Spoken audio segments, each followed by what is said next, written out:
Self destruct mode Ben 10 की Omnitrix का एक काफी ज्यादा dangerous mode. Self destruct mode पर ही बेन 10 की सबसे पहली मूवी बनी थी, जिसका नाम था Ben 10 secret of the Omnitrix. उस मूवी की story line self destruct mode के आसपास ही घूमती है और बेन 10 एलियन फोर्स में भी हमें सेल्फ डिस्ट्रक्ट मोड दिखाया गया। और आज की इस वीडियो में मैं बात करने वाला हूँ सेल्फ डिस्ट्रक्ट मोड के बारे में। सेल्फ डिस्ट्रक्ट मोड कैसे काम करता है, सेल्फ डिस्ट्रक्ट मोड ओमनिट्रिक्स में दिया किस लिए है, और एक्सप्लेन करूंगा आपको सेल्फ डिस्ट्रक्ट मोड। तो सबसे पहले बात करते हैं बेन 10 क्लासिक के सेल्फ डिस्ट्रक्ट मोड के बारे में। तो बेन 10 क्लासिक सीरीज की सबसे पहली मूवी, जिसका नाम था सीक्रेट ऑफ ओमनिट्रिक्स, उस मूवी में जब बेन 10 एलियन में ट्रांसफॉर्म होकर डॉक्टर एनिमो की मशीन को तोड़ रहा होता है, तभी मशीन से अजीब सी वेव्स निकलती हैं जो कि ओमनिट्रिक्स से टकराती हैं। उसी की वजह से ओमनिट्रिक्स में काफी सारे मोड एक्टिवेट हो जाते हैं, जैसे कि randomiser mode, self destruct mode. बाकी सारे मोड तो ओमनिट्रिक्स के बेन 10 रीसेट कर देता है, लेकिन सेल्फ डिस्ट्रक्ट मोड ही एक ऐसा मोड था जिसको बेन 10 रीसेट नहीं कर पाता, और उस मोड को एक ही बंदा रीसेट कर सकता था, जो कि था एजमथ। और जब बेन 10 एजमथ के पास जाता है तो वो ओमनिट्रिक्स के पावर कोड को निकाल लेता है और उसमें कुछ मैकेनिकल चेंजेस करके ओमनिट्रिक्स के पावर कोड को दोबारा से लगा देता है, और तभी ओमनिट्रिक्स का सेल्फ डिस्ट्रक्ट मोड ऑफ हो जाता है। तो यहाँ पर ओमनिट्रिक्स को खोलने के बाद ही सेल्फ डिस्ट्रक्ट मोड ऑन होता है। क्लासिक सीरीज में जब तक ओमनिट्रिक्स नहीं खुलती थी तब तक सेल्फ डिस्ट्रक्ट मोड ऑफ नहीं होता था, और ये सेल्फ डिस्ट्रक्ट मोड इतना खतरनाक था कि ये पूरे यूनिवर्स को भी तबाह करने की दम रखता था।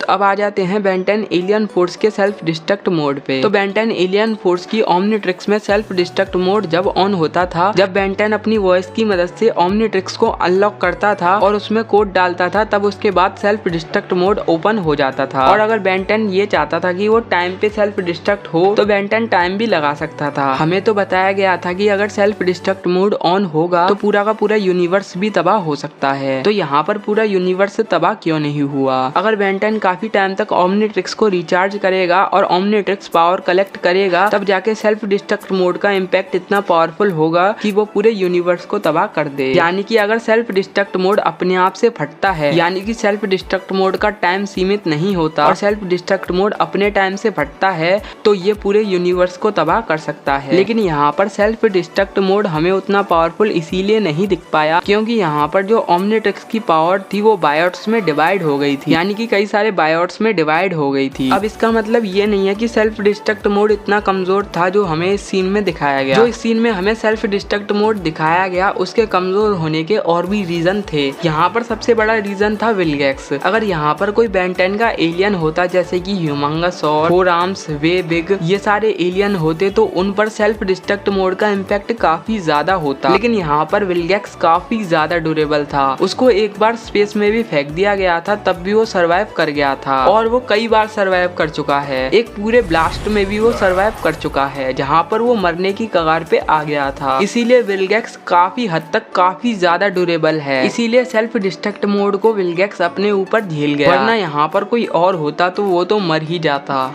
एग्जाम्पल के तौर पर अगर मैं आपको बताऊं तो आपने एवेंजर्स एंड गेम तो देखी होगी, जहाँ पर थैनोस ने पूरे स्टोन्स को तबाह कर दिया था और थैनोस को ज्यादा फर्क नहीं पड़ा था, बस उसकी आधी बॉडी जल गई थी और पूरे स्टोन्स को तबाह किया था। और कोई नॉर्मल बंदा अगर स्टोन्स को पकड़ता भी है तब भी वो पूरा का पूरा मर जाता है। हल्क ने जब स्टोन्स को हैंडल किया तब उस पे एक चुटकी नहीं बच पाई थी, लेकिन यहाँ पर थैनोस ने तो स्टोन्स को तबाह कर दिया। अपने खत्म होने के साथ ही वो पूरे यूनिवर्स को तबाह कर सकते थे, लेकिन उन्होंने तबाह नहीं किया क्योंकि थैनोस ने उसका इम्पैक्ट अपने ऊपर ले लिया। यहाँ पर विलगैक्स ने भी कुछ किया था, लेकिन मैं आपको पहले ही बता दूं ये सेल्फ डिस्ट्रक्ट मोड उतना पावरफुल नहीं था कि पूरे यूनिवर्स को तबाह कर दे, लेकिन पावरफुल था। अब आ जाते हैं अल्टीमेट्रिक्स के सेल्फ डिस्ट्रक्ट मोड पे। तो अल्टीमेट्रिक्स का सेल्फ डिस्ट्रक्ट मोड वैसा ही था जैसे कि हमारी पुरानी वाली ओमनिट्रिक्स में था। उसमें बेन 10 कोई कोड लगाता था, जैसे कि कमांड कोड 000 सेल्फ डिस्ट्रक्ट 0, तभी अल्टीमेट्रिक्स का सेल्फ डिस्ट्रक्ट मोड ऑन हो जाता था। आखिर एल्बिडो ने सेल्फ डिस्ट्रक्ट मोड को ऑफ क्यों नहीं किया? तो एल्बिडो ने सेल्फ डिस्ट्रक्ट मोड को ऑफ इसीलिए नहीं किया क्योंकि एल्बिडो की वॉइस ओमनिट्रिक्स में फिट नहीं थी।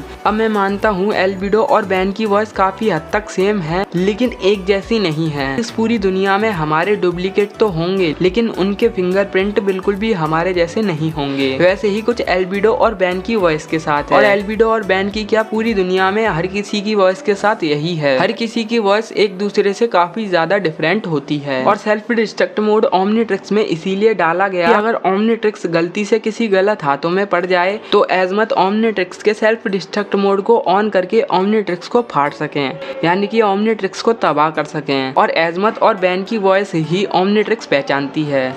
तो यही था सेल्फ डिस्ट्रक्ट मोड। तो बस आज की इस वीडियो में इतना ही। अगर वीडियो पसंद आई हो तो वीडियो को लाइक कर दो, चैनल को सब्सक्राइब करके बेल आइकन को प्रेस कर दो और अपने दोस्तों के साथ भी इस वीडियो को शेयर कर देना।